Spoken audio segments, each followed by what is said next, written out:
You're listening to the Bare Necessities podcast, all about Coventry Bears Rugby League. Coming up on this week's show, we've got all the post-match reaction and analysis from the Bears' 50 points to 14 defeat at home to London Skolars in the League One Shield.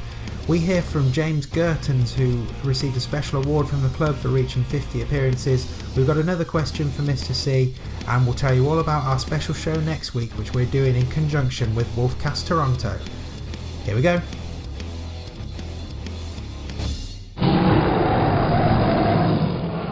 Yes, welcome to another episode of Bare Necessities, the podcast all about Coventry Bears Rugby League. We are at Cov Bears Podcast on Twitter, and you can subscribe in Apple Podcasts, Stitcher, loads of other places, and even on YouTube now.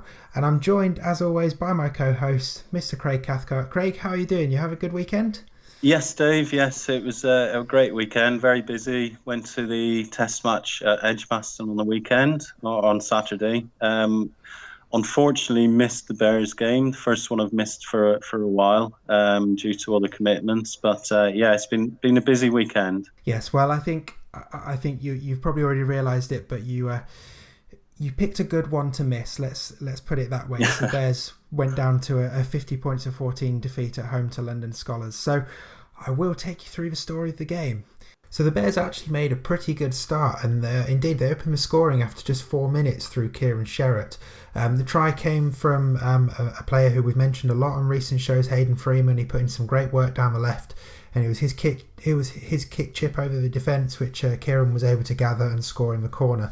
Unfortunately, Brad Delaney wasn't able to make the conversion, but that was a 4-0 and a good start. And a few minutes later, Bears almost scored again. So Jamal Hunt, he chased a kick and put in a great tackle to force the Skolars knock on really close to their own line, but unfortunately the Bears weren't able to take the opportunity and make the most of it. And then on 14 minutes, one of the first turning points of the game really, Chris Barrett was given a sin bin for a high tackle. No complaints about it. There was no malice in the tackle. He was just beaten by a smaller, trickier Skolars player who beat him with some footwork and happened to be that much shorter that he got a whack in the neck for his troubles. But unfortunately, that offence happened pretty close to the Bears' line, and from the resulting penalty, Skolars were able to set the position to score under the 6, which they converted, so that was 6-4 in Skolars' favour. But Bears broke back again, and even being down to 12 men, they were able to score again, and for the second week in a row, a quite brilliant try from Mikey Russell. And again, it came from that Bears left edge. So it started with Matt Reed breaking a tackle about 10 metres inside his own half. He set Hayden Freeman away, who took one massive step and just went for it. Broke down the pitch, drew the 2-on-1, had Mikey supporting in, and he ran in from 30 metres. And that conversion took the score to 10-6 in Bears' favour, with them still being down to 12 men. And then agonisingly, right before Chris Barrett was due back on from his sin bin, London scored again. Their fullback just coming in on an excellent angle, at pace, from close. Very difficult to stop even with 13 men on the pitch. And they converted that, which took it to 12-10 in London's favour. And then a kind of series of events that really swung the match. So in 34 minutes, Bears were attacking, looking good. Paul Emanuele put in a really clever grubber kick, and it looked, for all in the world, that it was going to bounce up into Brad Delaney's hands and Brad would score under the post, but it didn't quite sit in his hands, and unfortunately he knocked on right on the line, and London were able to use the next set to clear their lines and get up to the other end of the pitch. And then a couple of minutes later, as Jamal was bringing the ball out, it looked like he was being impeded, and it looked like he should have had a penalty for holding on in the tackle, but instead he was quite harshly adjudged to have knocked on, and this was about 30 metres out from the Bears' line. And from the resulting position, Skolars again set themselves, and they crashed over from close range. Conversion took it to 18-10, which that was the half-time score. And you felt like that was potentially a pivotal score. It took Skolars 2 scores away, but at the same time, Bears were not completely out of the game. But then the first 10 minutes of the second half changed all of that. It was a quite disastrous first 10 minutes of the second half of the Bears. They basically didn't touch the ball. Skolars set the tone from the off. They regathered their own kick, and then they quickly scored 2 converted tries, which took the score out to 30 points to 10. Bears, to their credit, they hit back again. Jason Bass scoring this time on 53 minutes. It was good work from the props initially to set the position, and he finished in the corner, but it was unconverted. That took the score to 14 for the Bears and 30 for London. But then it all went wrong in the final quarter. London scored 4 more tries, and the Bears' defence just looked tired, and they were falling off tackles, and it was a bit too easy for London to score, and it wasn't fun to watch. So yeah, they scored those 4 tries. That took it to a final score of 50 points to 14 in London's favour. There were 268 people watching it, and this is what head coach Tom Tsang had to say after the match. Okay, Tom. So obviously that quite a heavy defeat in the end, and quite a tough one to watch. But I guess we knew London were in good form coming into this. They're one of the top end teams in the Shield. So how do you react to a match like that?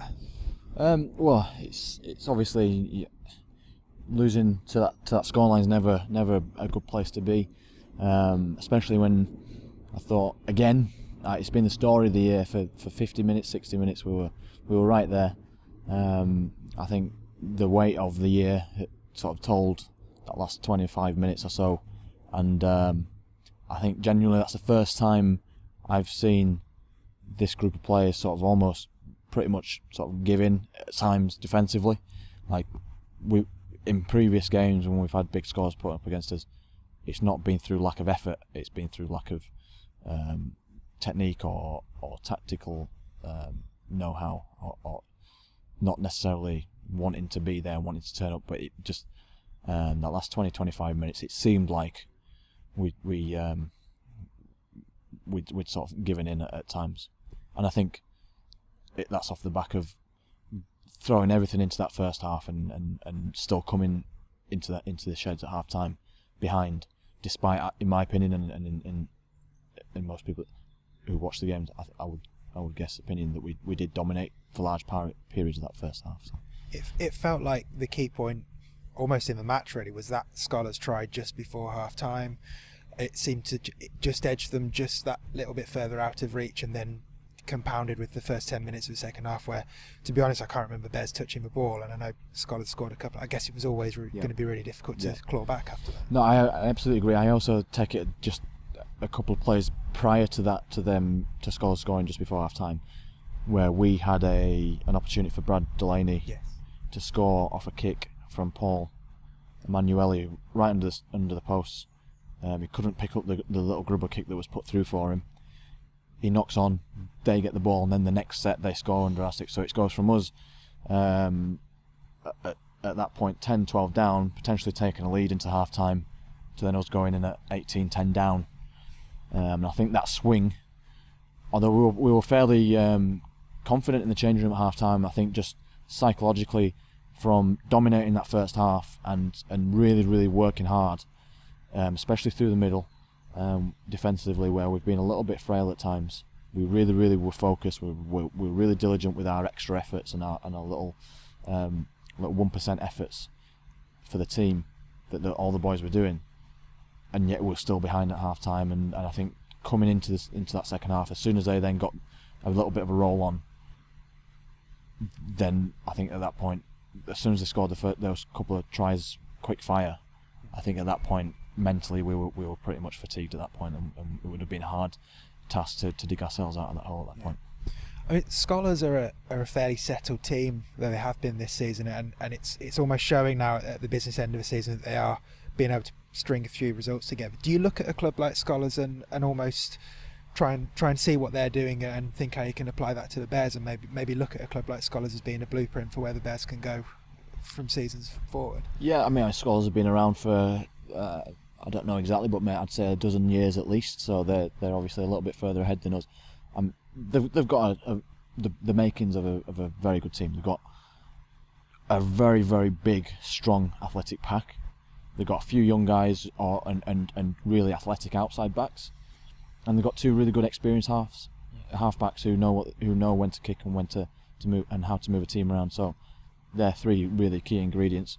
We have a couple of those, and we probably don't have quite the experience in certain positions. But I think as a club, they've got to the point now where they can afford to spend a decent amount on players, which they have to do to keep attracting players to them in the south. And they pretty much have the pick of the the players at this level in the south, in and around London. I mean, and yeah, in 10 years' time, we'd like to be emulating and doing more than they have in that period of time. But they've done a lot of good things. I'm sure there's a lot of things that they didn't do so well that they've learnt from as well. Yeah. And that's the process we're going through. So. And obviously we're going into a week off now because it's the Challenge Cup final next weekend. And as we've already alluded to, the team, they look like they could do with a break. Do you think is the next week going to be a time for stepping away from rugby for a bit and trying to get some energy back in the tanks, or how do you approach it? Yeah, so throughout the year we looked at the schedule, and right at the start of the year we decided that there was going to be a few designated breaks, and this weekend was one of them. So like I did just before the Shield competition started, I've told the lads to go away and sort of have a week or so away from rugby and try not to think about it too much, and then come back with renewed vigour to get stuck into these last 3 games, because the team that we've got right now that we have now is completely different to the team that we started the year with. But the team that we've got now is full of really good talent and enthusiastic lads, and they all want to be here. And if we don't put our best foot forward in these last 3 games, there is a risk that we don't finish, that we will finish in the bottom 1 or 2 in the league, and that would be a massive crime for the work that these guys are putting throughout the year and the talent that they have. So for their sake, I want them to take a bit of time off, come back refreshed, and really dig into these last 3 games, because they do need a bit of a reward for that. And just to quickly finish on a positive, 50 appearances today for James Geurtjens, and I know the club are going to make a presentation to him in a short while. Just a few words on him as a player and a member of this club. He's been here throughout the entirety of the League One adventure. I mean, what has he brought to this club, both as a player and on the community coaching side? Yeah, I mean, he was actually the first player that we signed when we got the nod to go into League One. We put some feelers out to Australia to try and get a bit of experience in the pack, and he was one of the contacts that we got in touch with. And right from my very, very first Skype conversation with him, he has had the best attitude and the best desire to want the club to do well, and he could see what we were trying to do, what we were trying to achieve, and he's put his body in the line for those 50 games so far, across the 3 years, to help us achieve that. And then outside of that, he works really, really tirelessly with the community department in and out of different schools around Coventry and Warwickshire every single day, promoting the Bears and selling the Bears brand and selling the Rugby League brand as well. So he does a lot for us, and he does a lot for the game as well. But in terms of a rugby player, he's big and strong and he's got a great attitude, and it's great that he's managed to clock up 50 games with us, and hopefully he can get another 50 for us. Great, Tom, thanks so much for your time, and enjoy Challenge Cup next week. Cheers, Dave. So that was the thoughts of Tom Tsang after the game. So Dave, I guess it's a tricky one again to talk about. The result, very one-sided, but actually looking at how things went in the first half, it was actually a very close first half. Yeah, the first half an hour, if the Bears can look at that in isolation, they'll find an awful lot to take heart from. The left edge attack looked fantastic again. The tries that they finished were really well put away. The Bears matched a very good team for a good chunk of the game, and they didn't let the fact that they were down to 12 men for 10 minutes put them off either. They even scored another try when they were down a man. But as we heard Tom say in his post-match interview, that sequence of events where the grubber kick didn't quite work, and then London went on to score just before half-time, which was then further compounded by those first 10 minutes of the second half, just really blew the game in London's favour, and just it was devastating for the Bears. And I know you and I always try to find positives, and there were still positives in this game for the Bears to take, but there's no hiding from the fact that the second half was not good. It was not pretty to watch. There was a lot of tired looking defenders there, and London broke the line too easily. They exploited gaps. They exploited a rejigged left edge because Matt Reed had to be moved out from his position in centre to go and fill in for a player that the Bears lost to a head injury assessment, and Chris Barrett wasn't able to come back after the second half because he failed a head injury assessment at half time.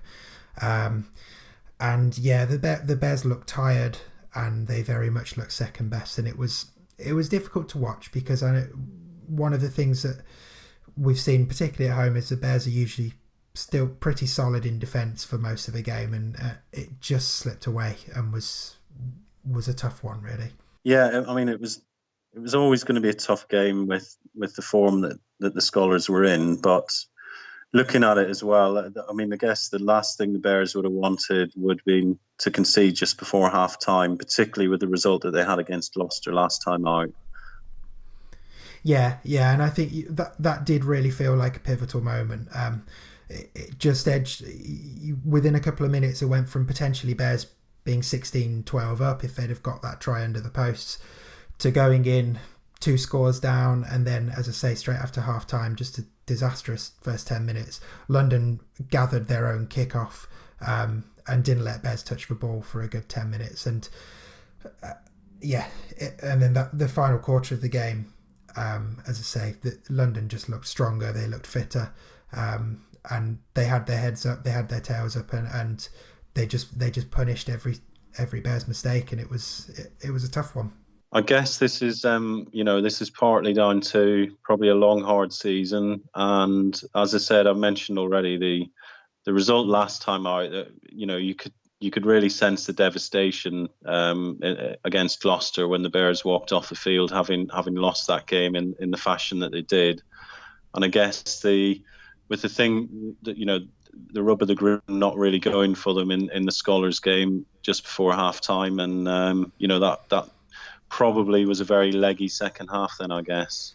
Yeah, it really was, and I think you could tell that the players I think are going to be very grateful that they've got a week off this weekend because of a Challenge Cup final.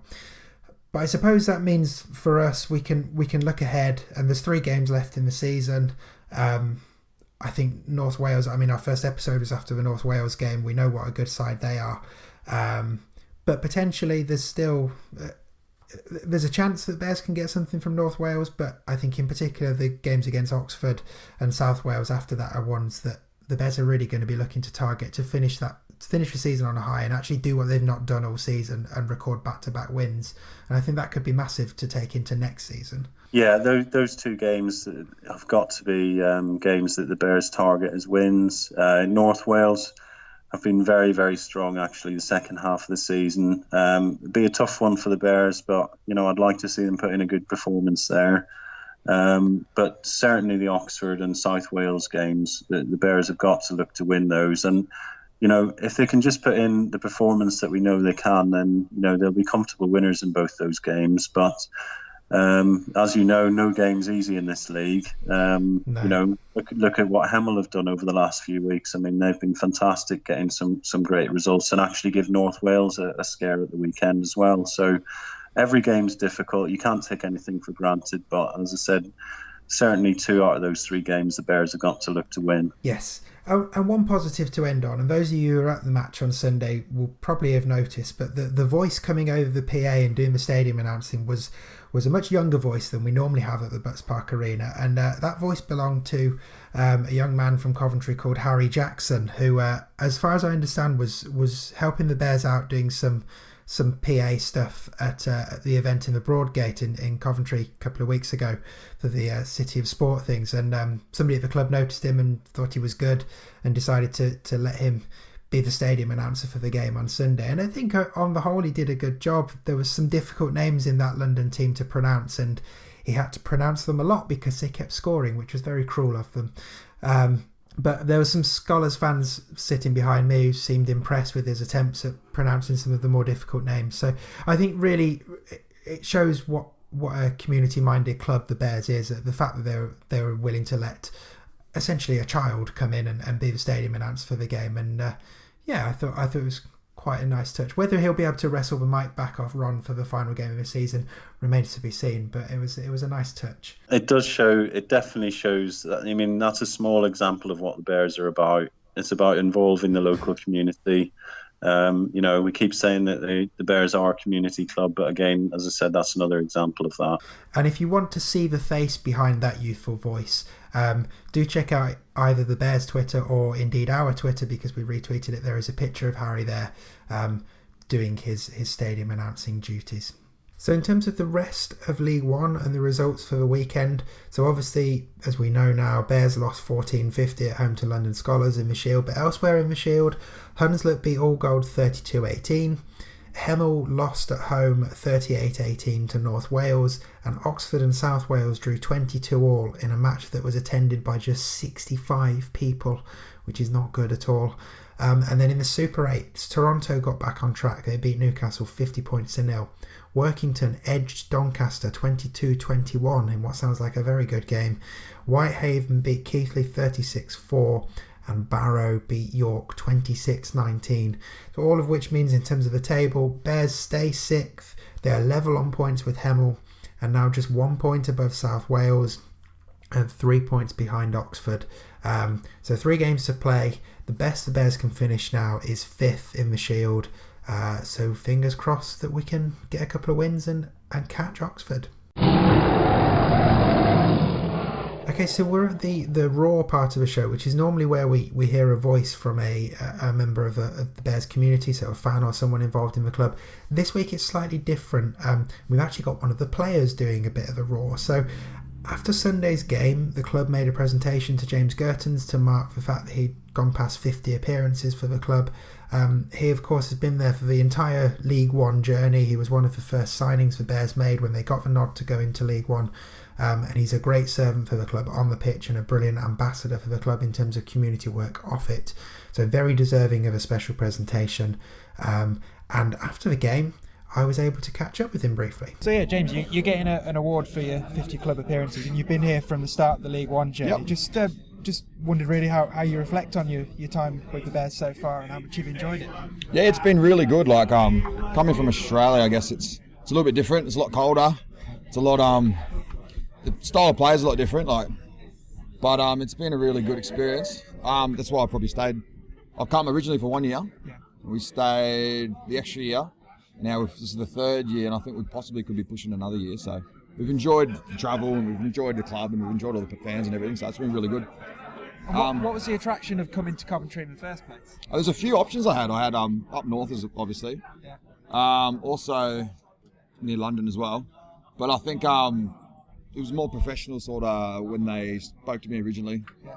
I trust them all. Going to from a different country, obviously we needed to trust the club, and they took it really professionally. Also, my missus Irene, she works as a HR manager, so she had work in Solihull, which is good pay. So it's a lot better than say going up to working in something where you work in a factory or something. So it just worked out well. Plus, we wanted to travel a lot, so being next to Birmingham, it's a really good place for Aussies to come over, or Kiwis or whatever, because it's so close to Birmingham.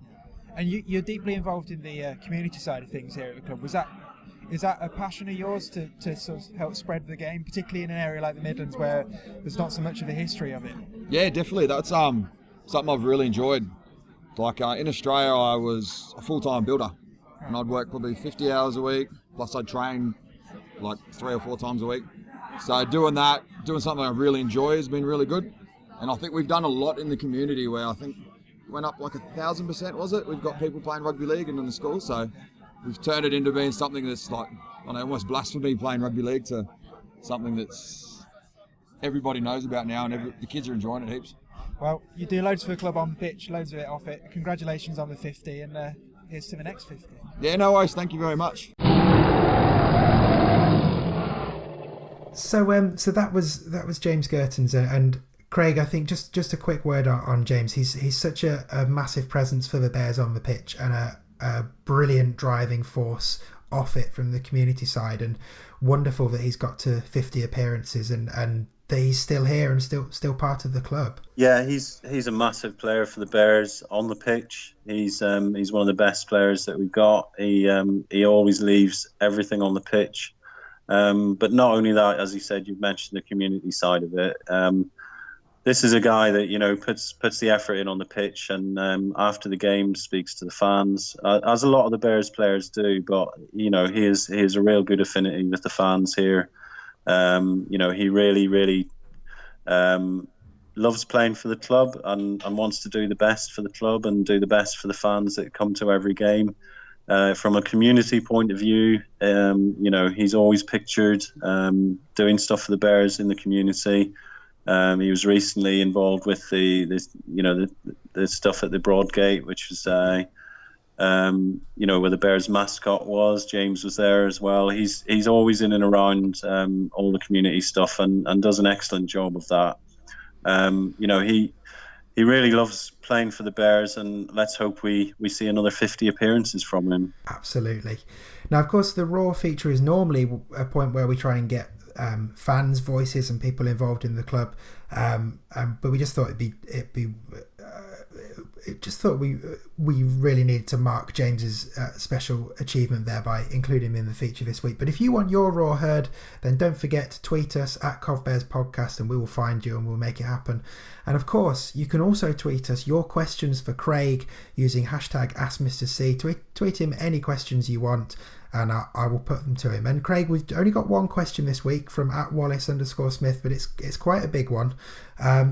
Wallace wants to know, in your opinion, approximately how many years will it be until the Bears get promoted to the Championship? Well, it's a good question. It's a tricky one to answer, though. I think there's two ways of doing it, isn't there?